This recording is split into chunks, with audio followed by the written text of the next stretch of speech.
En Focus Sahel, l'émission qui vous offre une perspective unique sur la région. Alexandrine Rologno à ce micro en direct de Washington et chaque semaine nous explorons les nombreuses facettes de la vie au Sahel. Au sommaire de cette édition, gros plan sur l'impact des crises sécuritaires sur l'environnement au Sahel.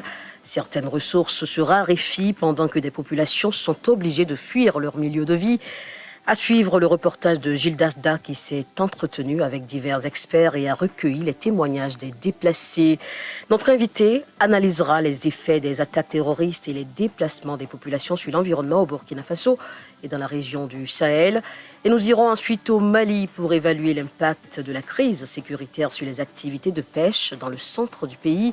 À Mopti, plusieurs pêcheurs ont été contraints d'abandonner cette activité, nous dira notre correspondant Mac Tal. Le fait marquant de la semaine, c'est le 64e sommet de la CEDEAO qui s'est tenu le week-end dernier à Abuja, au Nigeria. Sur le plan politique, la transition au Niger était le dossier phare. Les sanctions contre le pays sont maintenues. Comment réagit-on à Niamey ? Nous retrouverons un journaliste dans la capitale nigérienne. À suivre enfin le reportage de notre correspondant au Mali, Mohamed Danyoko, qui nous parlera de la 8e édition du Festival du Vivre Ensemble de Tombouctou, qui réunira des milliers de personnes. Merci de vous joindre à nous pour ce voyage de découverte et d'information dans le Sahel.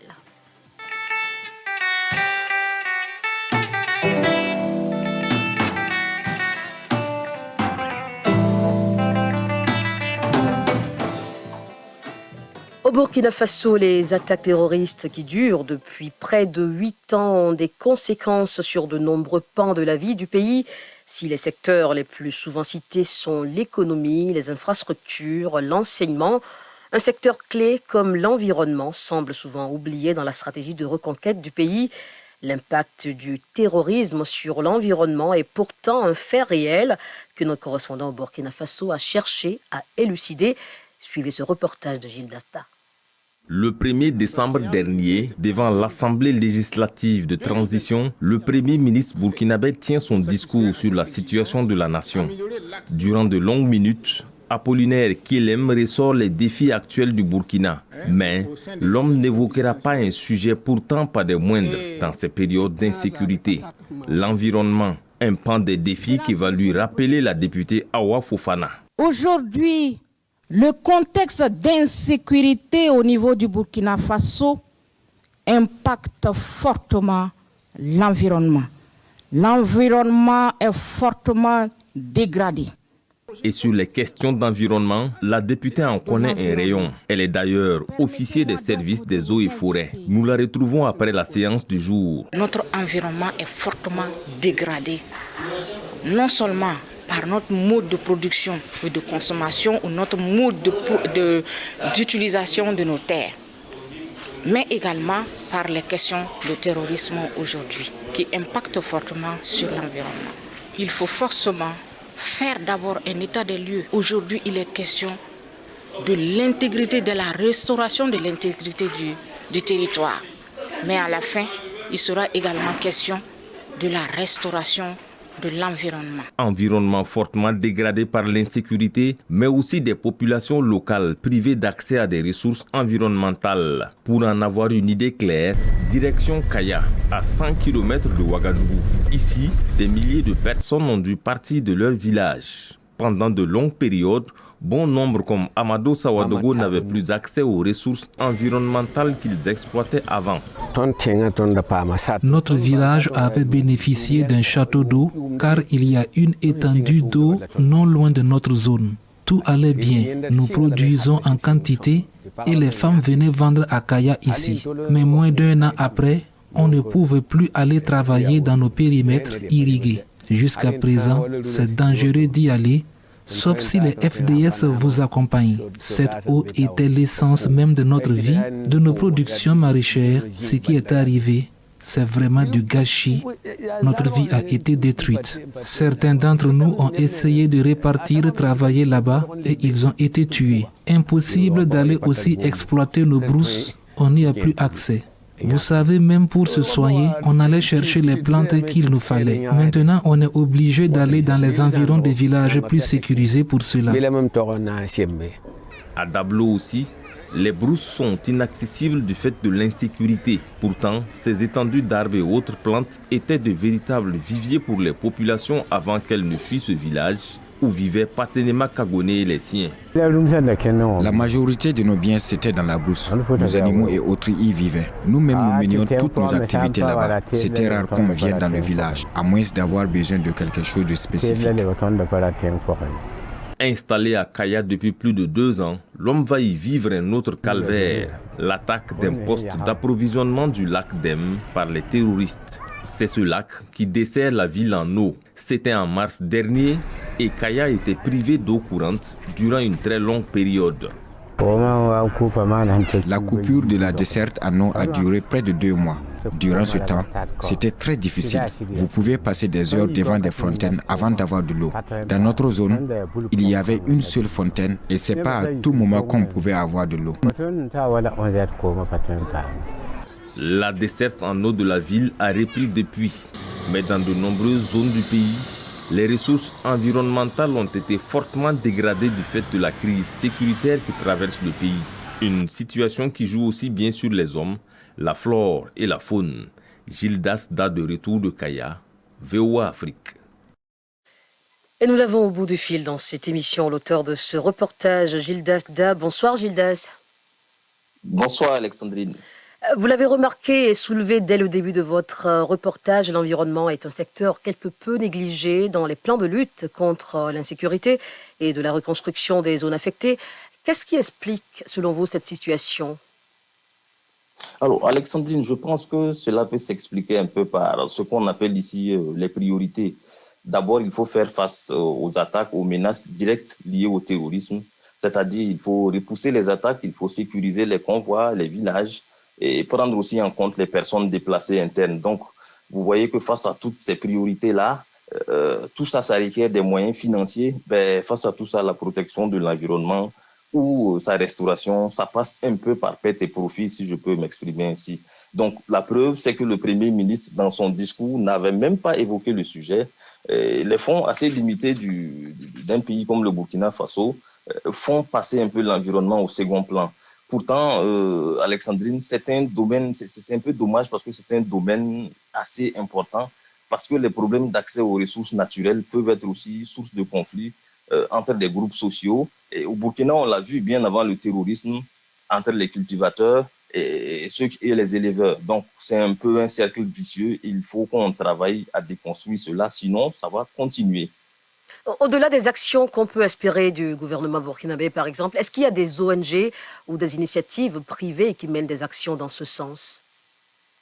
Oui, Alexandrine, je peux vous parler du cas d'une initiative privée. Il y a des groupes de personnes, des personnes individuellement qui se battent pour apporter ce qui peut l'être. Donc, je vous donne un peu l'exemple de Clark Longgreen, qui est un Américain installé au Burkina depuis plus de 60 ans.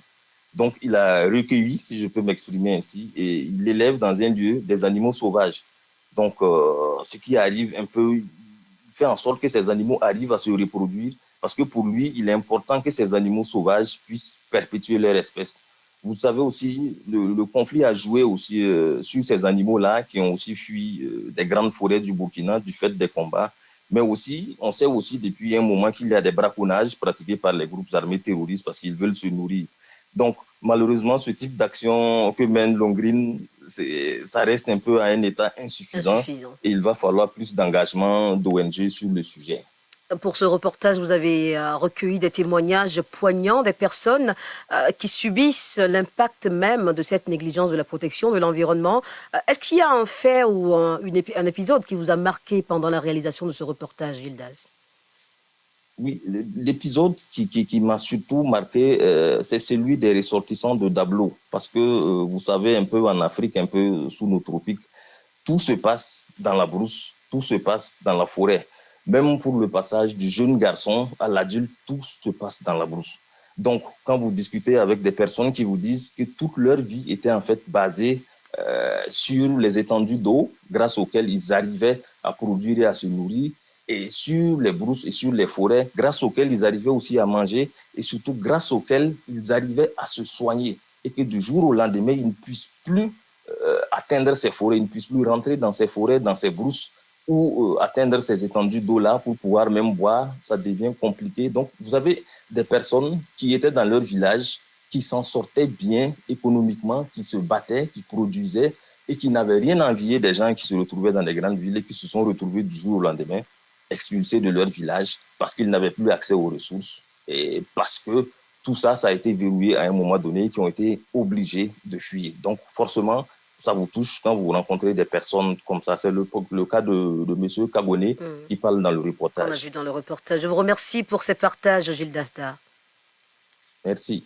C'était Gilles Dasda, un de nos correspondants au Burkina Faso. Je vous rappelle que vous pouvez toujours participer à cette émission en nous laissant des commentaires dans le live qui est diffusé en ce moment même sur la page Facebook de VOA Afrique.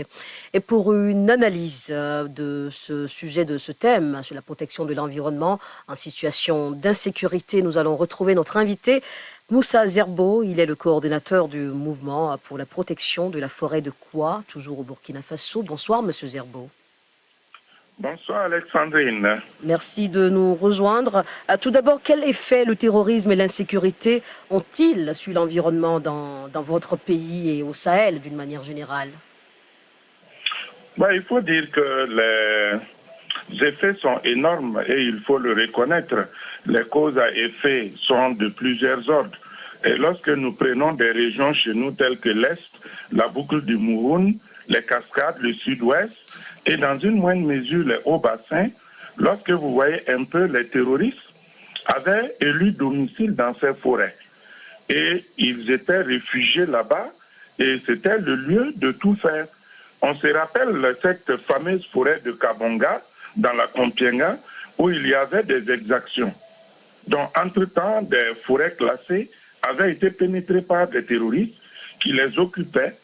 On ne pouvait plus contrôler ce qui s'y trouvait. Et aussi, des trafics s'y passaient à l'intérieur de produits nocifs, voilà, tels que des produits qu'on utilisait pour l'extraction de l'or. Il y a des produits aussi qui étaient utilisés pour la fabrication des objets explosifs. Vous comprenez que tout ça, l'utilisation de ces produits-là ont des effets sur l'environnement. Donc, on ne peut pas nier les relations de cause à effet qui existent entre le terrorisme et le danger qu'il y a comme menace sur notre environnement, que ce soit au Burkina Faso ou bien dans les autres pays du Sahel en général. Tout à l'heure, notre correspondant au Burkina Faso nous donnait l'exemple du gouvernement burkinabé qui dispose de peu de moyens pour prendre à bras le corps ce problème. Mais y a-t-il des actions qui sont menées sur le terrain, du côté du Burkina Faso notamment, de la part du gouvernement précisément? Oui, les actions sont menées parce que ces temps-ci, lorsque vous suivez avec nous, il y a une offensive qui est entreprise par les autorités de la transition pour reconquérir l'ensemble du territoire du pays. Et vous savez que de cette reconquête, il y aura forcément le contrôle de ces forêts-là.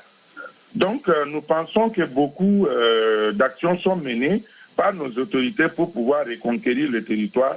Et du coup, ces forêts-là pourront être réhabilitées et pourront être restaurées.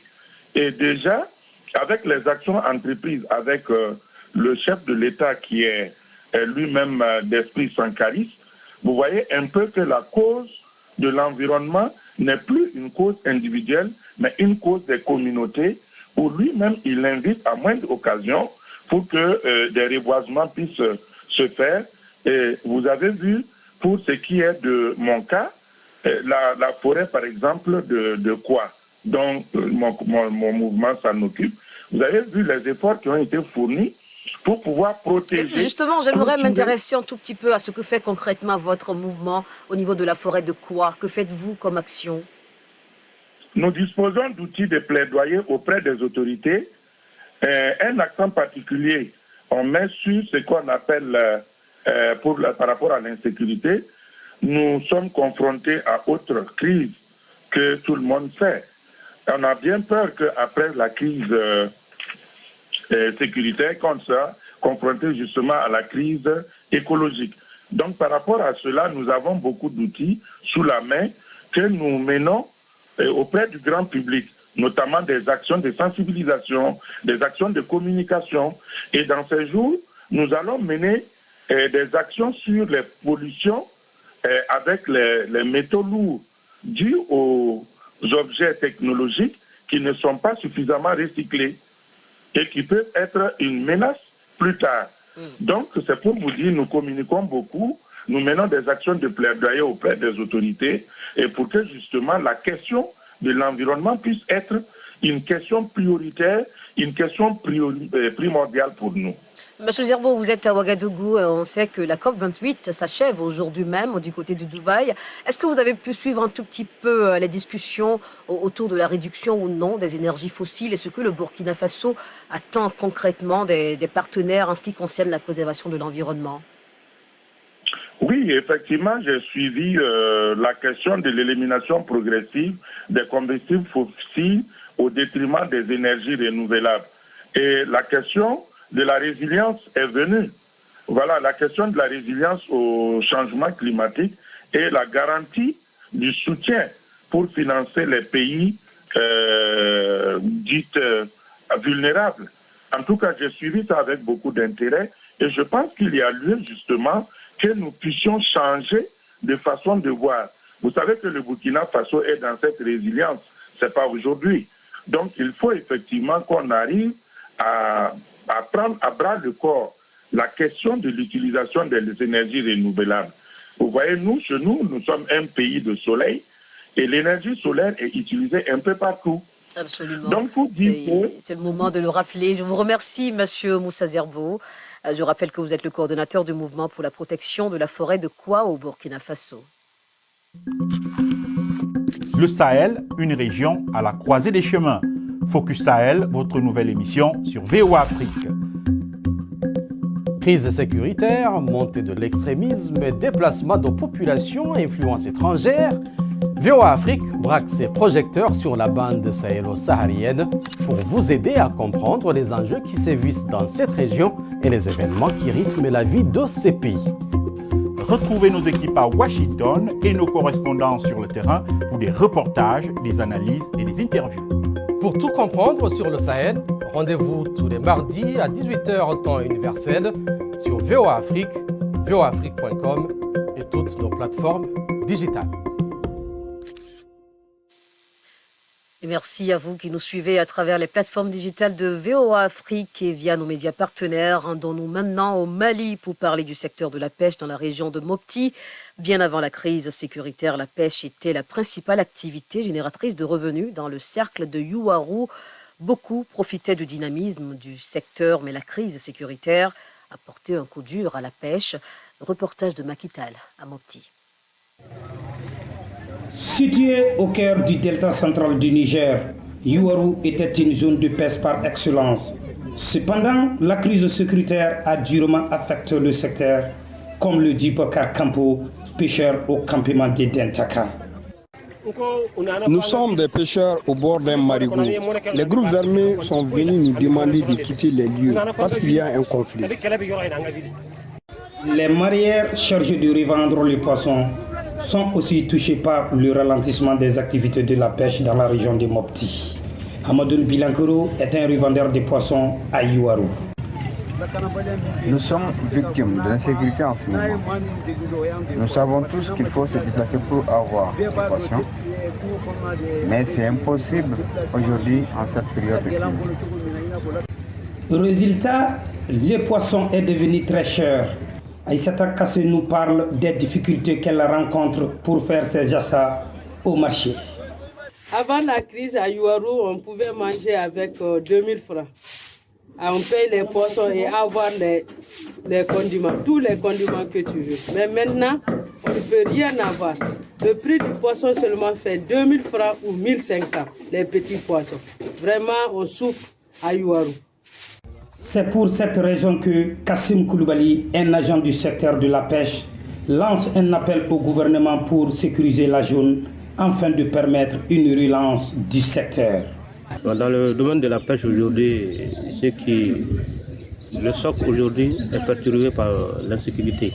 Même dans les missions régaliennes de l'État et dans la promouvoir de la pisciculture. Donc tout est freiné par cette insécurité. Donc vraiment aussi, on lance un appel aux autorités de prendre des mesures sérieuses pour accompagner tous les domaines, précisément dans le secteur pêche, donc pour que ces situations-là puissent être résolues vraiment. De Youarou, Makital pour VOA Afrique.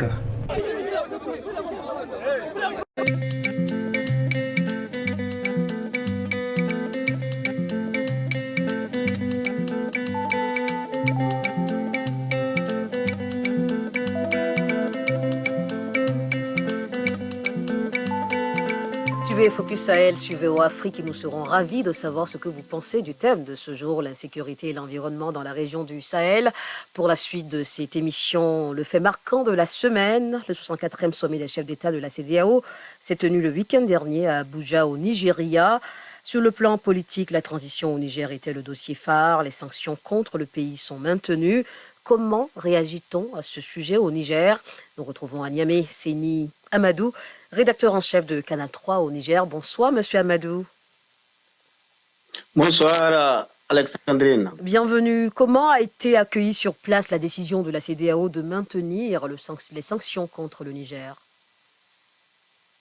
Presque un non-événement, si on peut le dire ainsi, puisque avant même cette décision, 48 heures avant, il y avait les cours de justice de la CEDEAO et de l'UEMOA qui ont débouté l'État du Niger par rapport justement au procès contre ces sanctions de la CEDEAO et de l'UEMOA. Et en plus, l'opinion publique a été déjà préparée à 3 scénarios, à savoir le maintien des sanctions, le durcissement des sanctions ou la levée. Donc, déjà, au sein de l'opinion nationale, ce n'était pas une surprise que ces sanctions-là soient maintenues. Donc, c'était passé comme un non-événement, mais par rapport à tous ces scénarios, la chose qu'il fallait aussi dire par rapport au maintien de ces sanctions, c'est que l'opinion publique nationale s'est déjà préparée et a demandé au CNSP de lancer la procédure pour sortir définitivement de la CEDEAO, qui pense que c'est une CEDEAO qui n'est plus une CEDEAO des peuples, mais une CEDEAO qui est à la solde de l'impérialisme, notamment à la solde de la France, et un club d'amis et un club de présidents. Donc, c'est un peu, c'est avec beaucoup d'amertume, certes, mais sans surprise que l'opinion publique nationale a accueilli le maintien de ces sanctions, puisqu'elle s'y attendait. Monsieur Amadou, est-ce que vous savez si les cela. discussions se poursuivent entre les autorités de la transition et la CEDEAO pour parvenir à une levée de ces sanctions? Voilà, en tout cas, c'est un des points des conclusions par rapport au cas du Niger, avec les 3 médiateurs, à savoir les 3 pays qui ont été désignés comme médiateurs, le Bénin, le Togo et la Sierra Leone. Maintenant, pour le moment, officiellement, aucune délégation de la CEDEAO n'est arrivée au Niger, mais la junte militaire est ouverte aux discussions. Le CNSP est ouvert aux discussions et on attend incessamment voir dans quel cadre et dans quelles conditions ces négociations vont commencer. Même si là également, il y a un certain scepticisme par rapport à un membre de ces médiateurs, à savoir le président béninois, dont la position est très tranchée et très en faveur des sanctions contre le Niger, malgré toutes les relations bilatérales très fortes entre le Niger et le Bénin. Et rapidement, selon vous, Monsieur Amadou, qu'est-ce qui pourrait concéder que pourrait concéder le général Tiani et ses hommes, et quelle est la ligne rouge à ne pas franchir au cas où ces discussions ont finalement lieu? Rapidement. Rapidement, la ligne rouge, c'est sûr que c'est la libération du président Déchu. Ça, c'est très difficile que cette médiation puisse parvenir à ce que la junte puisse libérer le président Déchu, puisque déjà, il est poursuivi pour haute trahison. Quelques jours seulement après le coup d'État, il a été poursuivi. En tout cas, une poursuite a été lancée contre lui par rapport à la haute trahison. Maintenant, ce que peut concéder la junte, sûrement, c'est l'agenda, c'est la durée de la transition qui n'est pas encore fixée. Voilà, de transition peut être négociable. Mais là également, le point d'échappement, ça va être les consultations nationales qui vont suivre bientôt et qui auront à décider de la durée de la transition. Je vous remercie. Et le chef de l'État, rien que le jour... Voilà, ok. Je vous remercie, Séni Amadou, rédacteur en chef de Canal 3 au Niger. Je vous en prie.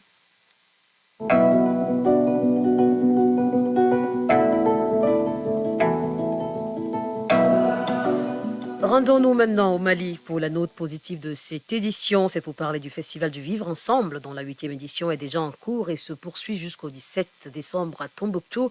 Entre foires, panels et visites touristiques, c'est un festival qui réunit des milliers de personnes, dont près d'un millier d'autres pays. Notre correspondant à Bamako, Mohamed Danyoko, a rencontré les organisateurs. Son reportage. C'est devant un parterre de journalistes, de ressortissants de la région et de partenaires qu'a eu lieu la conférence de prélancement du Festival Vivre Ensemble de Tombouctou. Tenir un festival dans un contexte assez tendu a tout son sens. Ce qui est plus important, ce n'est pas seulement de faire la guerre, mais parfois aussi, il faut aussi, en même temps, en matière de communication, essayer aussi de maintenir un peu la joie de vivre pour les hommes. À travers ce festival, les organisateurs et les autorités locales entendent contribuer au retour de la paix et de nombreuses personnes déplacées du fait de la crise sécuritaire. Toutes les communautés qui sont parties de Tombouctou il y a quelque temps pour des raisons diverses, je les invite aujourd'hui à revenir chez elles pour leur dire qu'il fait bon vivre au Mali aujourd'hui. Revenez chez vous et on va fêter ensemble, on va danser, on va chanter, on va faire la fête. L'Union européenne, dans sa volonté de concourir à l'atteinte des objectifs de ce festival, s'est mobilisée au chevet des populations en apportant une aide conséquente aux organisateurs. L'association Festival Vivre Ensemble Tombouctou a bénéficié en début d'année d'une subvention de 300 000 € de la délégation de l'Union européenne pour le projet intitulé « Brassage interculturel, artistique et sportif des jeunes des régions de Tombouctou et Taoudéni pour la paix et la cohésion sociale ». Selon l'expert Alpha Babakoina, ces initiatives sont complémentaires à l'action militaire pour mettre fin au terrorisme. L'aspect social doit même primer en réalité sur l'aspect militaire. Parce que l'aspect militaire, c'est vrai que ça permet un peu d'éradiquer en fait, les groupes extrémistes, mais le social permet aussi d'amener ceux-mêmes qui sont dans les groupes extrémistes vers un peu la vie en société et de leur dire qu'en fait, il y a d'autres qui veulent vivre, donc il serait mieux d'aller dans ce groupe-là. Faire de la cité des 333 saints un havre de paix est le but de ce festival. Mohamed Danyoko pour VOA Afrique, Bamako. Et je le disais, le festival se poursuit jusqu'au 17 décembre à Tombouctou. C'est ce qui met fin à cette émission Focus Sahel sur VOA Afrique. Merci à vous tous qui nous avez accompagnés dans ce voyage à travers le Sahel. Merci également à nos invités qui ont partagé avec nous leur expertise et leur point de vue. Enfin, je tiens à saluer tout particulièrement nos correspondants qui nous ont apporté les nouvelles de la région. Alexandrine Rolognon à ce micro, Fatoumata Kelala Alimassi et Franklin Sidrac ont assuré la production de cette émission Focus Sahel que je vous invite à retrouver sur les plateformes de VOA Afrique, Facebook, X, YouTube et bien sûr Instagram. À très bientôt.